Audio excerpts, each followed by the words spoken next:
চাচা, sergeant rocket আমাকে 500 টাকা দিতে বলছে আপনাকে। কি বলছো বাপু? সারা জীবন দেখলাম পুলিশ মানুষের কাছ থেকে টাকা নেয়, আর আজ দেখলাম তুমি পুলিশের কাছ থেকে টাকা নাও। তা তুমি কি ওনার থেকে বড় অফিসার?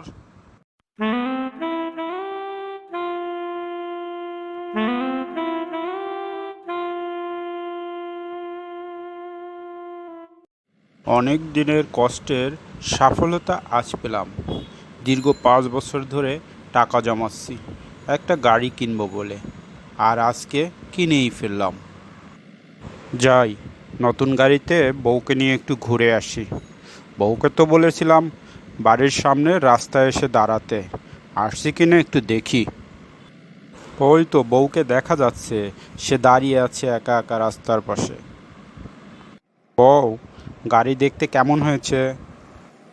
অনেক সুন্দর হয়েছে গাড়ি, কিন্তু তোমার আসতে এত সময় লাগলো যে?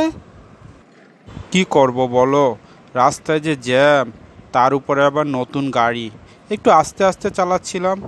ওঠো, তাড়াতাড়ি ওঠো গাড়িতে। সব সময় আস্তে আস্তে গাড়ি চালাবে এবং সাবধানে রাস্তার টার্নিংগুলো নিবে, কেমন? অবশ্যই আমি সাবধানে গাড়ি চালাবো, তুমি কোনো চিন্তা করো না। তো আমরা এখন ঘুরতে কোথায় যাব?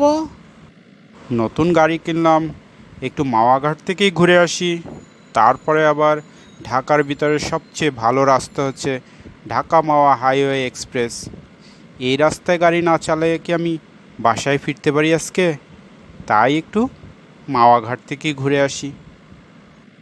মাওয়ায় গেলে আমাকে কিন্তু অবশ্যই ইলিশ খাওয়াতে হবে। আরে অবশ্যই খাওয়াবো। আমার 10টা না 5টা না, একটা মাত্র বউ, সে আবার ইলিশ মাছ খেতে চেয়েছে, তারে আমি খাওয়াবো না? এটা কি হয়? ঠিক আছে, আর কথা বলতে হবে না, তুমি সামনের দিক তাকিয়ে সাবধানে গাড়ি চালাও। কি ব্যাপার, পুলিশ আবার আমাকে সিগন্যাল দিচ্ছে কেন?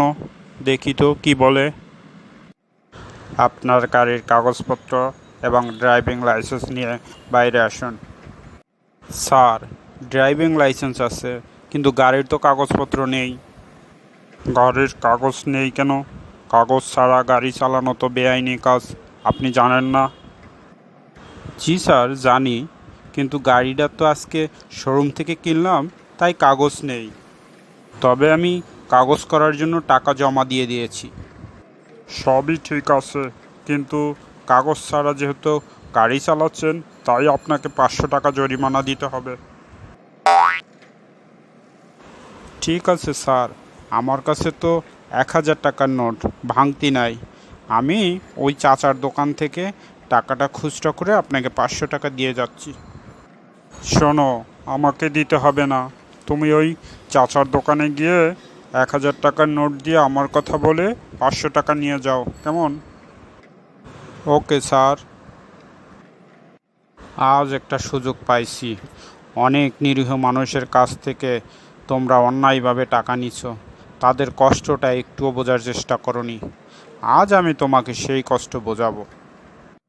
চাচা, সার্জেন্ট রকেট আমাকে 500 টাকা দিতে বলছে আপনাকে। কি বলছো বাপু?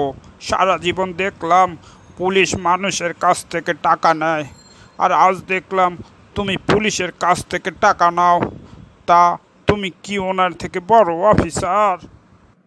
না না চাচা, আমি অফিসার না, আমি ওনার আত্মীয়। ঠিক আছে, তুমি একটু দাঁড়াও, আমি একটু জিজ্ঞাসা করে নিই ওনার কাছে। ও স্যার, আমি কি 500 টাকা ওনাকে দিয়ে দেব? দিয়ে দাও, 500 টাকা দিয়ে দাও ওকে। বউ, এই রাস্তা দিয়া আগামী 6 মাসে আর আসা যাবে না। কেন, কি করেছো তুমি? আরে, আমি পুলিশকে ফাইনের টাকা না দিয়ে উল্টো ওর কাছ থেকে 500 টাকা নিয়ে এসেছি।